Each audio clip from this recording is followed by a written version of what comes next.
Oh my god, this book is so garbage.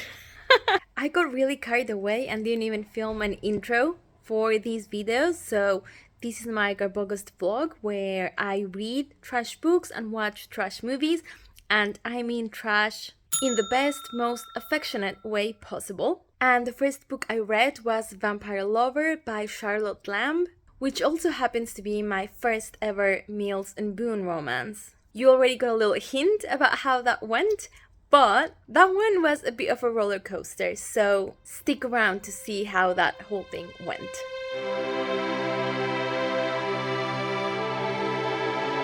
I know that's what I signed up for, but this is awful. I mean, it's fun. Awful fun. I'm about halfway through and the romance hasn't really started, which is actually a good thing because the two main characters are the worst. I hate them both and I do not want them to get together. I do hate the man more than I hate the woman.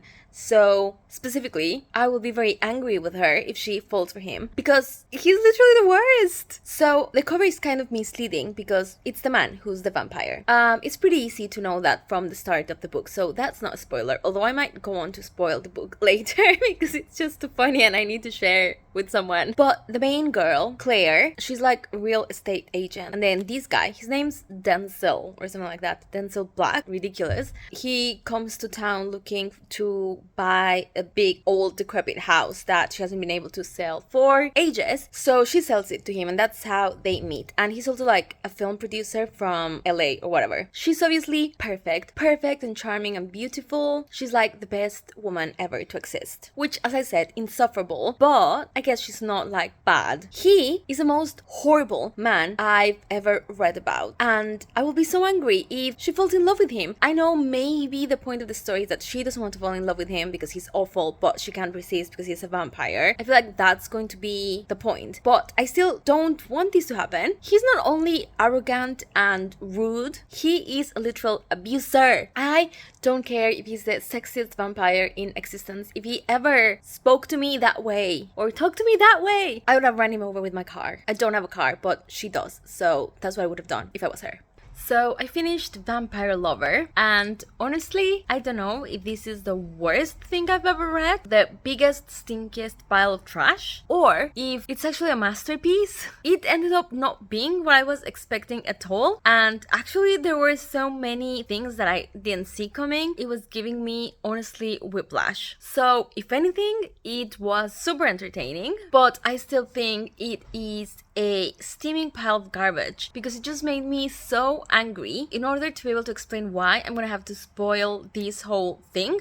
So if you ever plan on reading this book, maybe just skip the next section or I'll try to indicate in the screen when the spoilers are happening. For a quick spoiler-free review, I'd just say that, first of all, is super problematic. If people complain about Colleen Hoover romanticizing abuse, this book was doing it before that. I think the whole story is infuriating, but the journey we go on throughout the story was incredibly entertaining. So I will leave that to your own criteria, whether you want to read it or not. Okay, so I'm gonna start with the spoilers now. The first thing that made me super angry about this thing is that I feel lied to because there is no vampire in this story. So obviously in the beginning they make him sound like a real vampire because he's like dressed in black and he's buying these old house and he's interested in keeping like all the antiques and stuff. And then the women that it's rumored that are having a relationship with him,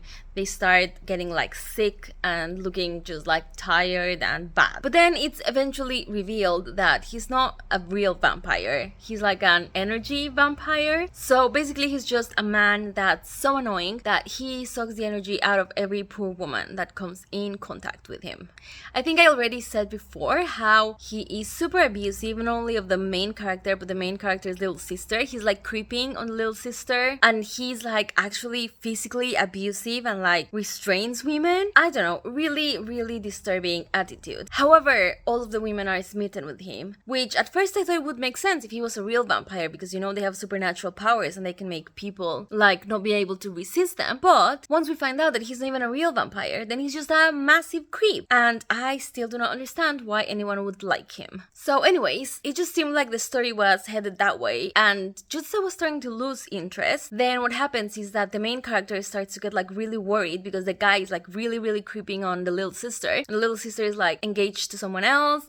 So the main character doesn't want her little sister to ruin her life for this guy, which understandable. So then she goes to his house, which is her house that she's renting out to him, but that's like a whole other thing. But basically she drugs him like with sleeping pills in his drink, and then when he falls asleep, she handcuffs him to the bed, and then she starts telling him like, oh, you see how it feels now? You clearly just enjoy having power over women, but now I have power over you. And I was like, oh my god, this whole storyline has shifted, and now she's like actually just showing this man what's what. And then something super problematic happens. Please don't think that I'm saying that this was the right thing to do. I just thought it was interesting plot point.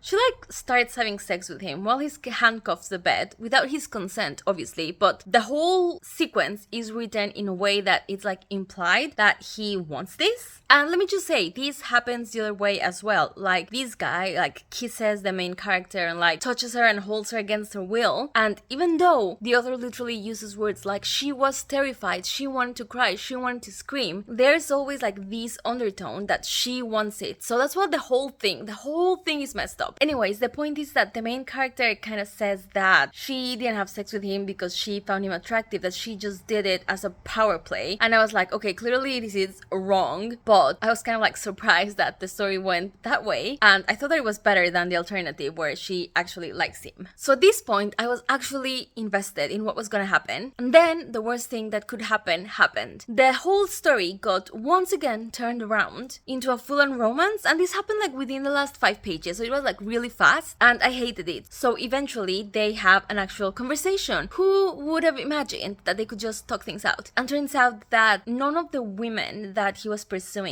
before that ended up looking like really pale and sick. It wasn't because of him, it was because they were already troubled, and he was actually trying to help them all along. This is like serious. This is what's supposed to be what actually happened. It's not that he's saying this to justify what he did to them. This is actually what's supposed to have happened. So somehow it turns the whole thing around for him to be the good guy, and he's just so in love with the main character that that's why he was being such a creep. And he was never creeping on his little sister. She was also just like a troubled young lady, and he was just trying to help, and he's happy that she's better now. And then he tells the main character, I forgot her name, but he tells her that he loves her so much, and she tells him that actually she loves him too. And then they kiss, and that's the end. That's the end of the book. So as I said, literally the worst thing that could have happened, and I'm sure she had to cut the book at that scene, because just imagine what would happen next if your sister came back with a guy that you're in love with, and she was like, oh, you know this guy that I was trying to separate you from because I said he was dangerous? Now we're together and now we're in love. What? I don't know. Clearly I'm very passionate about this book. Today I finished another book for GarbAugust, and my choice of book was based on the bingo board. One of the squares was to read a cozy mystery with a cat on the cover, and I've wanted to read a cozy mystery for ages. I always see them on Kindle Unlimited and I think they look quite fun, so I thought it would be perfect. However, I really wanted to do an audiobook so I could listen while I walk to work and stuff like that. So I checked my library's catalog, and the first thing that I found was this one, which is The Cracked Spine by Paige Sheldon. As you can see, it doesn't have a cat on the cover, but it does have a little dog. I thought that was close enough, and this one's actually set in Edinburgh, which is another reason why I decided to go with it. Unfortunately, it wasn't very good. I'm going to be a little bit nitpicky first and say that this book was clearly written for American readers who are interested in reading books set in Scotland, which is completely fine, but I think the author should have done a little bit more research. I'm sorry if it's petty, but there were so many things in the book that didn't come across as authentic, and this is just me assuming that the author is not from Scotland, because I think she would know. Anyways, the point is that this book is about a girl that moves from Kansas to Edinburgh, and she's been employed in a bookshop that specializes in sort of antique books. So I thought that was a setup with a lot of potential, even if it set up the story to be perceived through the eyes of a foreigner, which is completely fine. As I said, I'm a foreigner here, so I can definitely relate to experience of moving to this city and just being in awe of everything, because it's so beautiful. But there were just some little details that were really odd, like for example, the main character for some reason keeps showing up to work at like 7 a.m. but the author treats this as normal, and she even meets other people at 7 a.m. and she brings them coffee from a coffee shop. And I've lived in like 3 different areas of the city, and the earliest opening coffee shop is at like 7:30 a.m. So I don't know, specifically for a bookseller, that wasn't very realistic. And in general, the way the Scottish people interacted with her was also super weird. Like, yes, people here are super friendly, but I highly doubt that your taxi driver that drives you from the airport to the hotel will be so friendly that he offers to be your personal driver and then invite you over for dinner at his house with his wife. And I do know cozy mysteries aren't supposed to be super realistic. You're just supposed to assume that regular people can actually investigate crimes. But I think this was just too much for me. Like, this woman was getting her nose everywhere and having conversations with random people, and they were giving her so much information even though she was essentially a complete stranger. And then obviously there is this Scottish guy that immediately falls head over heels with her as soon as he lays eyes on her. Or is this just how all cozy mysteries are? Because if that's the case, I don't know if I want to read more. I don't know, please let me know. I kind of want to read some kind of paranormal one, so please give me any recommendations if you have them. And after this huge ramble, I've just realized I haven't really said anything about the plot. As I said, this woman moves from the US to here. She works in the bookshop, and her boss's sister dies. So yeah, the point of the book is her trying to find out who killed her. And aside from all the other annoying little details, I actually don't think the actual mystery was very good. It wasn't terrible either. There weren't like any particular plot holes or things that didn't make sense. If anything, it was just too straightforward and therefore a little bit boring. So yeah, I don't know. I don't have a lot to say about this one. It was fine for entertainment as I walked to and from work, but kinda disappointed with it, not gonna lie. Unfortunately, my GarbAugust has taken a turn for the worse. For some context, it is now September, which I am very happy about, but I couldn't finish reading my last 2 GarbAugust books. One of these books is Cretaceous Canyon by Deborah Sheldon, and I chose this to fulfill the square in the bingo board, that's to read a book with a green cover in honor of Pax Panic. And this is about a businessman who's trying to climb the ladder in his organization, and they do some kind of like pharma research, something like that. And his boss sends him to supervise a hiking expedition to a canyon in the Australian outback. So he has to go there with some like professional hikers and some scientists and some documentarians to try and find any wildlife that may have potential pharmaceutical applications. And as you can imagine by the cover, when they do go there, they do find very interesting plant and animal species which happen to be from the Cretaceous period. So of course they encounter dinosaurs, and I'll just say a lot of blood is spilled in very gruesome ways. I only made it up to 60% because, sadly, my beloved Kindle was either lost or stolen, and I can't really read on my phone or on the computer. It's either physical book or Kindle, so I didn't get to finish that. Up to the point where I left off, it was okay. It was fun in a GarbAugust kind of way.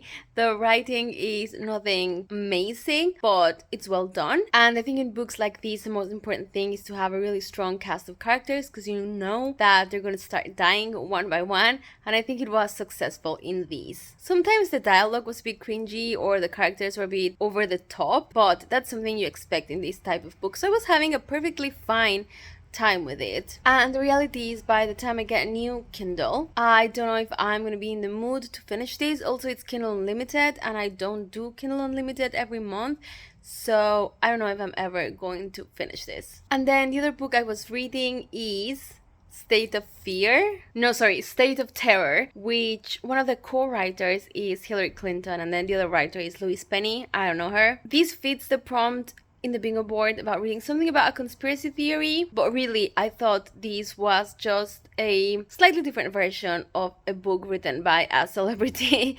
So I thought it could be fun. I've been doing these as audio because it was available from my library. And actually this book was not as bad as I thought it was going to be. I wasn't sure about doing a political thriller because I don't really know much about the political structure of the US. So I was worried that I would just get lost and not understand what's happening. But it's actually really simple, at least until about 20%, which is as far as I got. And it focuses on a newly appointed Secretary of State. She's been appointed by the new president, and this pick was slightly controversial because they were from opposing parties. And then we're kind of like finding out that the president really dislikes her at all. And it's implied that it was a strategic pick. We don't really understand his motivation behind this. And at the same time, there is some bomb attacks happening around Europe. And I guess the American people are worried that they're gonna be next. It was kind of funny because it is so nationalistic all the time, referring to the US as the most powerful nation in the world and setting up their political figures as these amazing people that are doing these amazing jobs. Basically the whole book sounded kind of like this TikTok sound.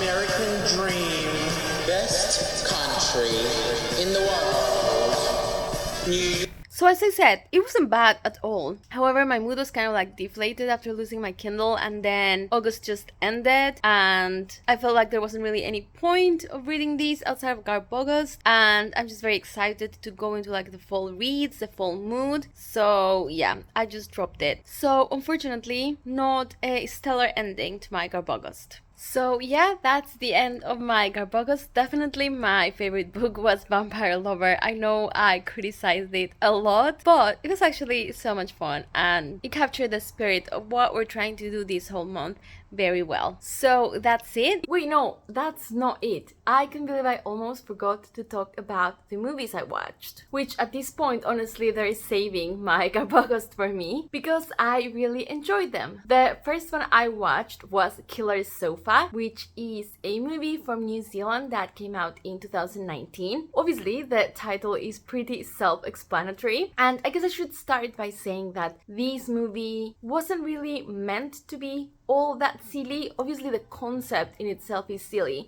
but the movie is executed in a way where it's actually supposed to be scary and there's like a real plot behind it. So in this one, the main character is called Francesca. She's a dancer and one day she gets delivered a sofa, which is more like a reclining chair. But soon her friends and loved ones start dying in mysterious ways. We also see a little bit of the man who is tasked with delivering the chair and what happens to him.